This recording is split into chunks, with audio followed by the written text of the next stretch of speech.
Hello guys, in this video I'm going to show you how to design a t-shirt on the Canva application. But first of all, I just want to mention, please don't forget to subscribe to our channel, because at 100,000 subscribers we are going to show you our YouTube revenue statistics and growth strategy, how to make money online. So let's jump into it. First of all, open the application on your device. Go to the print section and click to the clothing option and click to the t-shirt.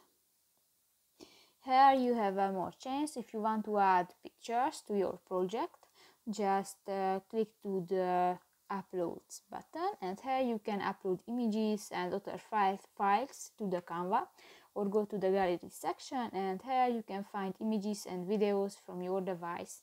In the elements section, you can search different graphic elements, for example lines, shapes, stickers, charts, grids and more.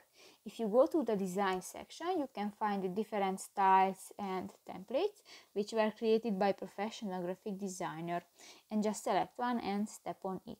Now you can edit this template. If you want to change the style of the template, just go to the template style button in the design section and click that. If you want to move an item on your project, just click one and you can move. If you want to change the text, just click that and write your text. Now you can edit this text. If you want to edit the style, just click to the arrow next to the Agrandir Type button. And here you can find different text styles and font type. And if you want to edit the size of your text, just click to the plus or the minus icon and done. So that's pretty much it for this video, guys. See you in the next one. Bye bye.